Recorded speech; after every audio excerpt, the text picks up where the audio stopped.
Irmãos e irmãs, vamos a mais um momento da nossa liturgia da palavra. Eu transmito sempre nos meus endereços telemáticos a liturgia da Igreja Católica Apostólica Romana no mundo inteiro. É a mesma liturgia na Igreja de Cristo.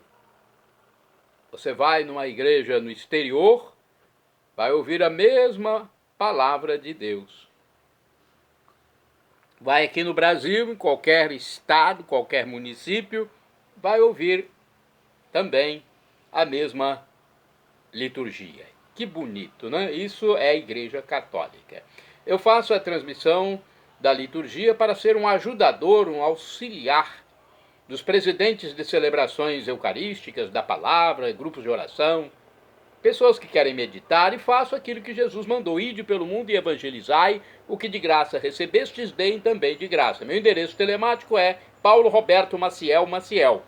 No YouTube, Instagram, Facebook, blog. Para ir direto ao Instagram, é @Paulo Roberto Maciel 6 /.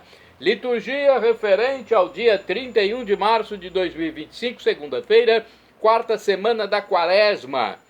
No ano litúrgico C, quando se dá mais ênfase ao Evangelho escrito por São Lucas. O ano C é São Lucas. Pelo menos a ênfase maior na liturgia dominical, principalmente. A cor dos paramentos litúrgicos é roxa. No rito temos a missa própria com o prefácio da Quaresma.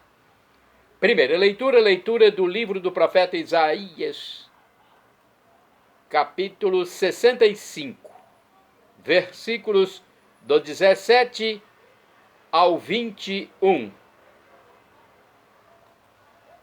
O tema é: nunca mais se ouvirá a voz do pranto e o grito de dor. Vamos à leitura?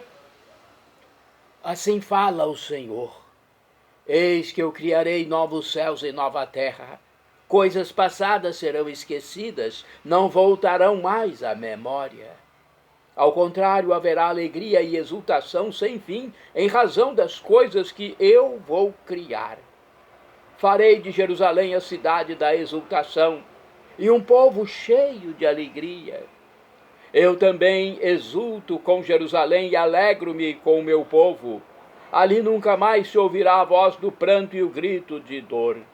Ali não haverá crianças condenadas a poucos dias de vida, nem anciãos que não completem seus dias.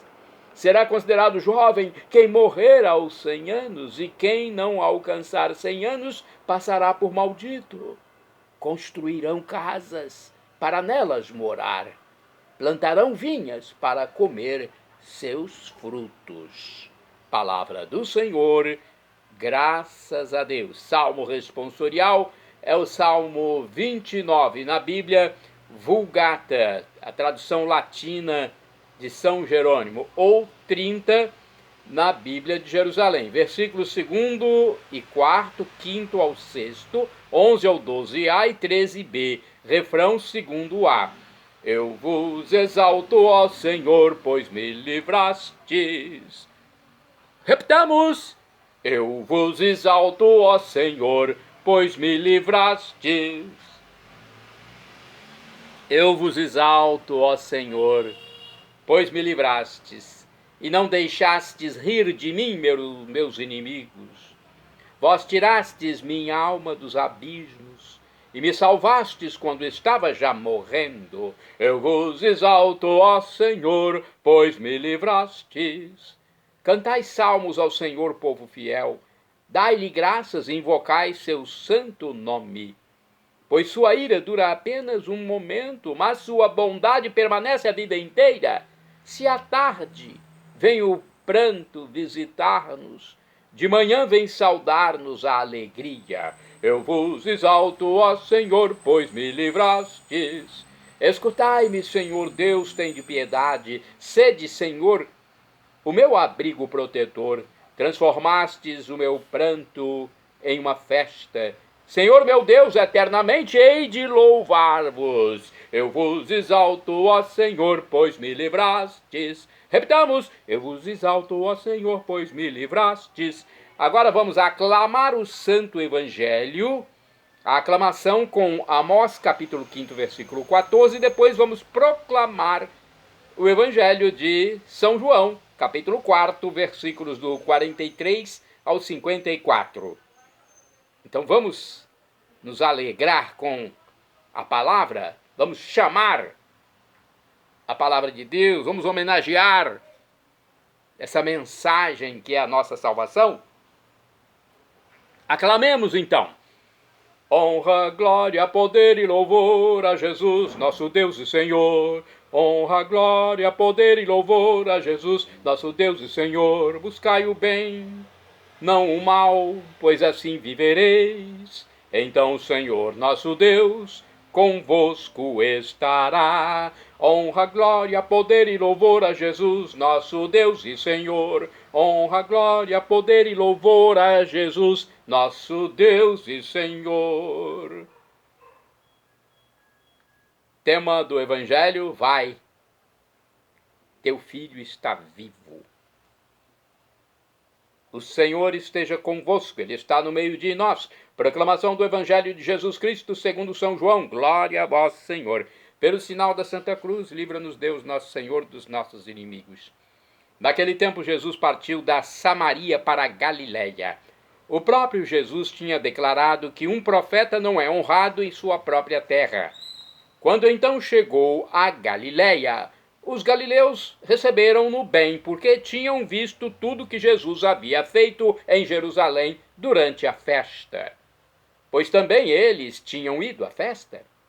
Assim, Jesus voltou para Caná da Galiléia, onde havia transformado água em vinho. Havia em Cafarnaum um funcionário do rei que tinha um filho doente.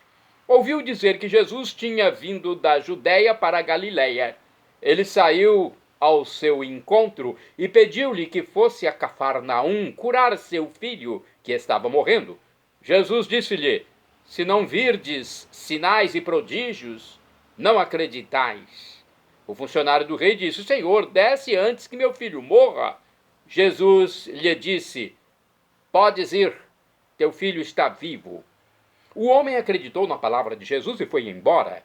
Enquanto descia para Cafarnaum, seus empregados foram ao seu encontro, dizendo que seu filho estava vivo. O funcionário perguntou a que horas o menino tinha melhorado. Eles responderam: a febre desapareceu ontem pela 1 da tarde. O pai verificou que tinha sido exatamente na mesma hora em que Jesus lhe havia dito: teu filho está vivo. Então ele abraçou a fé, juntamente com toda a sua família. Esse foi o segundo sinal de Jesus. Realizou-o quando voltou da Judéia para a Galiléia. Palavra da salvação, glória a vós, Senhor. Pelo sinal da Santa Cruz, livra-nos Deus, nosso Senhor, dos nossos inimigos. Vamos refletir sobre este texto. Eu pesquisei no site, aliás, no livro Dia a Dia com o Evangelho.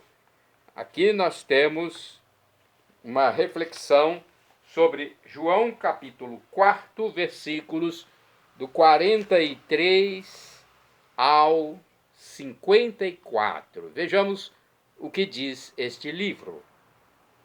Os poderosos não têm poder para curar. Por isso, o funcionário do rei recorre a Jesus para que lhe cure o filho. Manifesta, porém, uma fé que carece de crescimento. Começa o diálogo com o ato de fé baseado na fama de Jesus e pede a cura do filho que está à beira da morte. Jesus censura a ânsia por prodígios, por milagres. Se vocês não veem sinais, diz Jesus, não acreditam, né? O funcionário insiste em seu pedido, alegando urgência. Jesus então lhe diz: vai, teu filho está vivo. O funcionário do rei é desafiado a crer sem ver sinais. Ele crê, de fato, na palavra de Jesus, sem comparecer ao local, apenas com sua palavra de vida, Jesus opera o milagre. Ao comprovar a cura do filho, o homem crê e leva toda a sua família à fé em Jesus. Em nossos dias, quantos estão à beira da morte esperando socorro? Olha aí, que bonita reflexão que nós tivemos do livro Dia a Dia com o Evangelho. Então, é importante nós termos a reflexão, porque às vezes não compreendemos o que está escrito, né?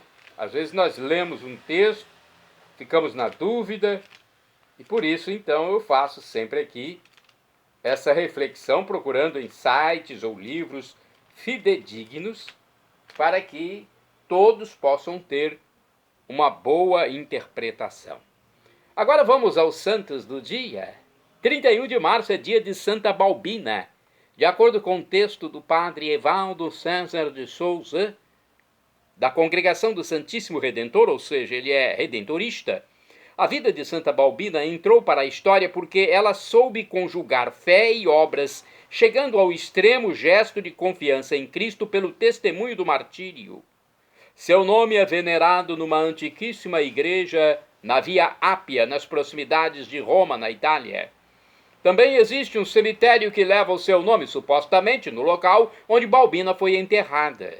É venerada como mártir, mas destaca-se sua consagração a Deus pela virgindade e sua perseverança de servir ao Cristo.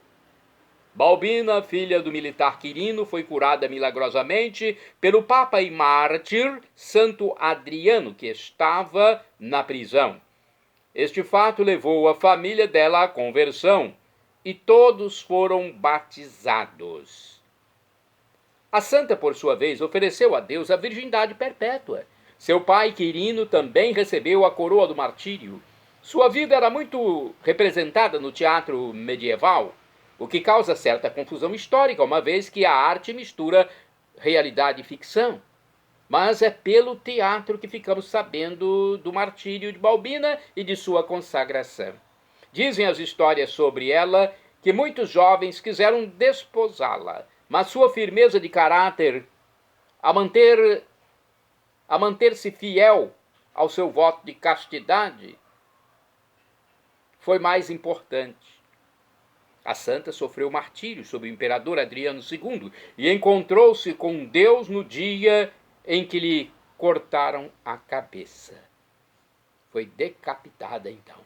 Viveu santamente e recebeu a glória de ter o nome marcado na história da Igreja. Santa Balbina, rogai por mim, rogai por nós. Santo do dia 31 de março, São Benjamim. De acordo com o portal da Comunidade Católica Canção Nova, Benjamim nasceu na Pérsia no ano 394 e, quando evangelizado, engajou-se na igreja e descobriu a sua vocação ao diaconato. Eis uma mensagem bíblica marcante sobre o santo.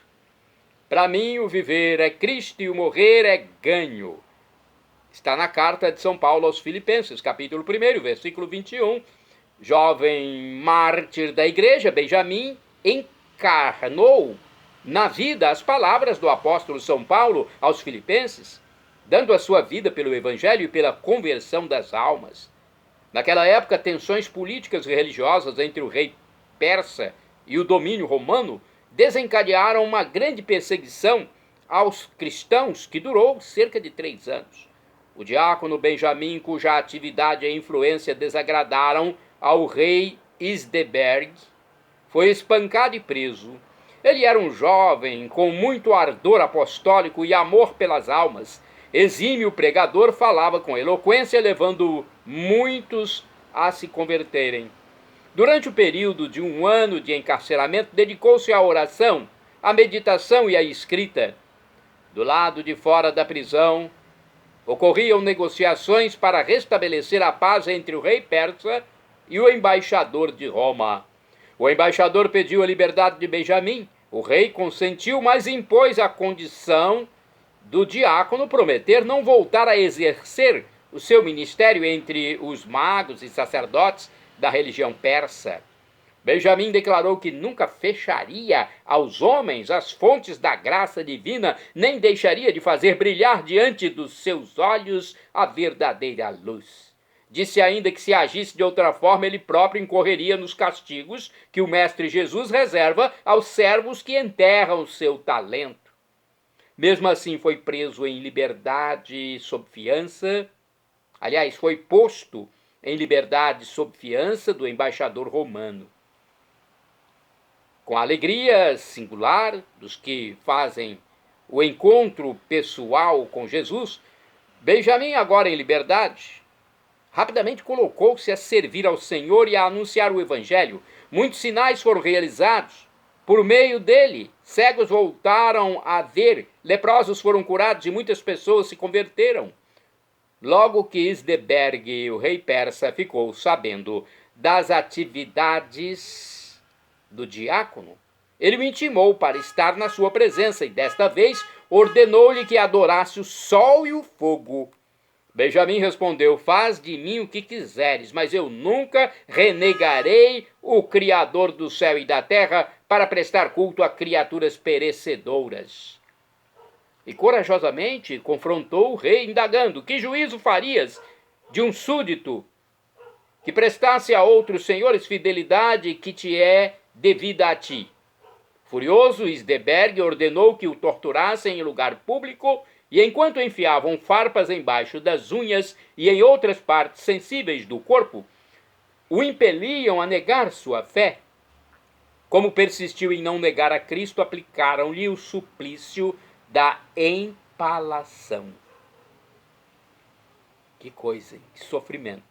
Por volta do ano 424 morreu São Benjamim, martirizado por anunciar e testemunhar Cristo Jesus. São Benjamim, rogai por mim, rogai por nós.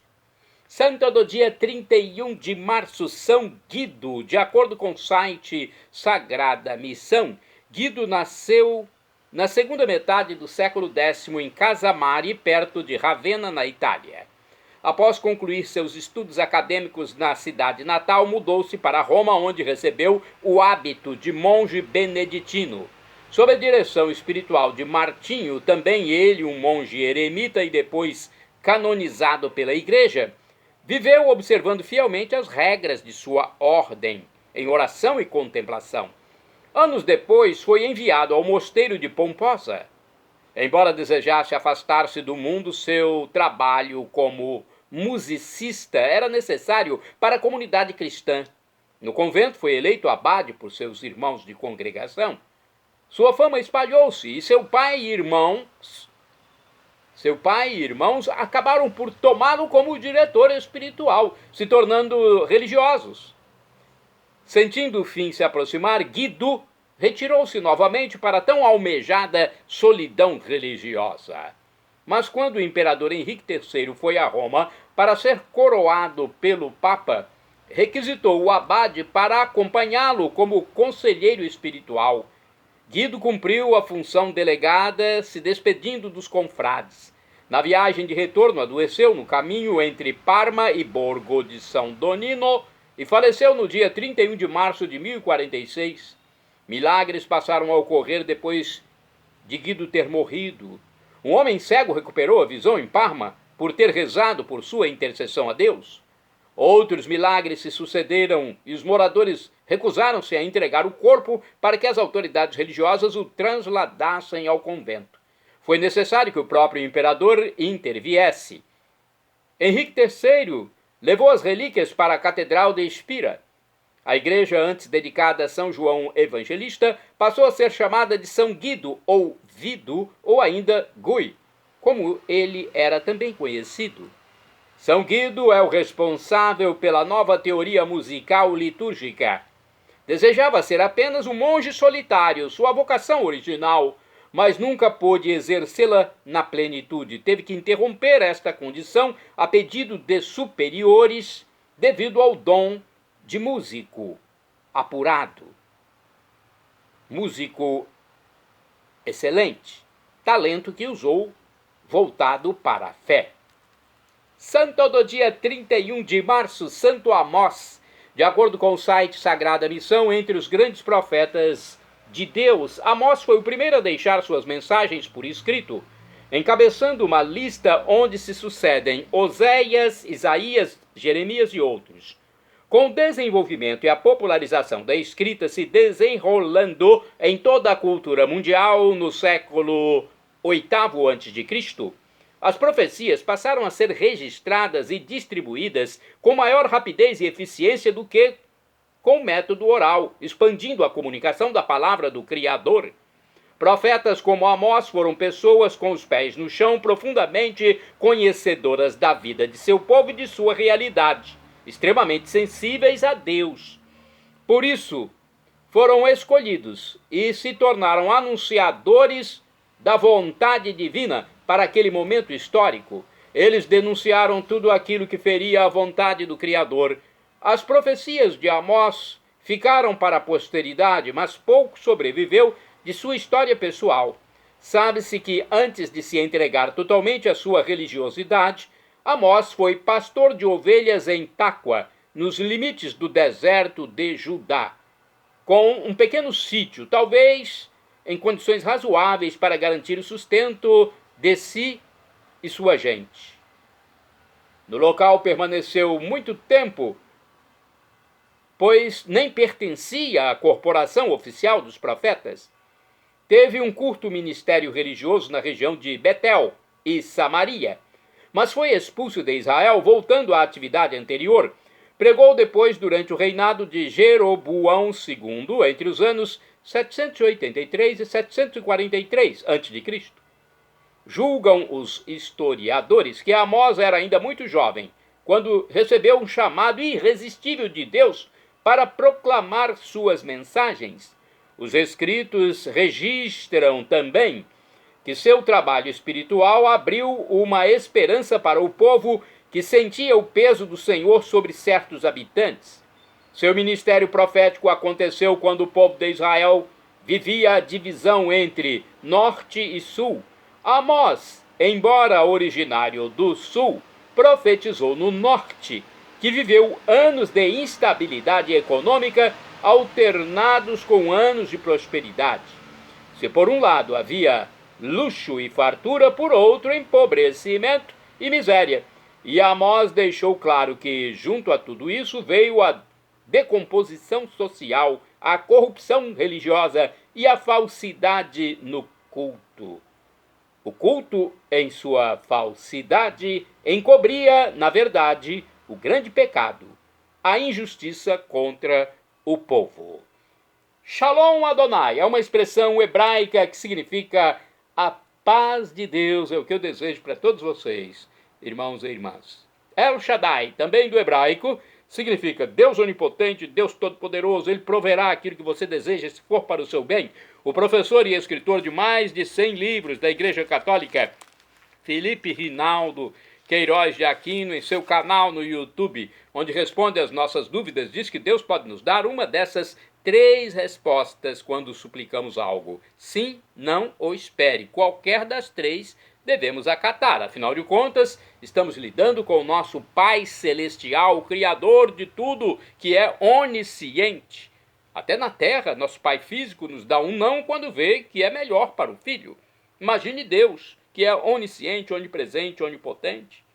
E agora eu clamo Maranatá, como dizemos nós católicos, ou Maranata, como dizem nossos irmãos das comunidades protestantes ou evangélicas. Não importa a pronúncia, o significado é o mesmo. Vinde, Senhor Jesus. Um dia ele voltará e será o juízo final. Eu quero a vida eterna. E você? Para recebermos a vida eterna, a vida permanente em Deus, com os anjos, com os santos, com os salvos, temos que acreditar em Jesus como Deus, nesse mistério da Santíssima Trindade, Pai, Filho Jesus Cristo e Espírito Santo, nosso defensor, nosso paráclito. 3 pessoas numa única essência divina, como se fossem 3 folhinhas no único tronco. Acredite em Jesus como Deus, arrependa-se dos seus pecados diariamente, porque ninguém sabe a hora da morte. E não podemos morrer com pecado grave. Então, por isso, arrependimento diariamente. E seja batizado, e nos encontraremos na vida eterna com todos os anjos de Deus, todos os santos, todos os salvos. São Paulo já disse: o sofrimento de agora nem se compara com a glória futura que será revelada em nós quando Jesus voltar na parousia. Perdão, Senhor, pelos meus pecados passados, presentes, futuros, físicos, espirituais, pecados do pensamento, palavras, atos, omissões, e me dê a vida eterna. Meu Jesus, eu quero a vida eterna convosco. Acesse @Paulo Roberto Maciel 6/ no Instagram, endereço geral Paulo Roberto Maciel no YouTube, blog, Facebook.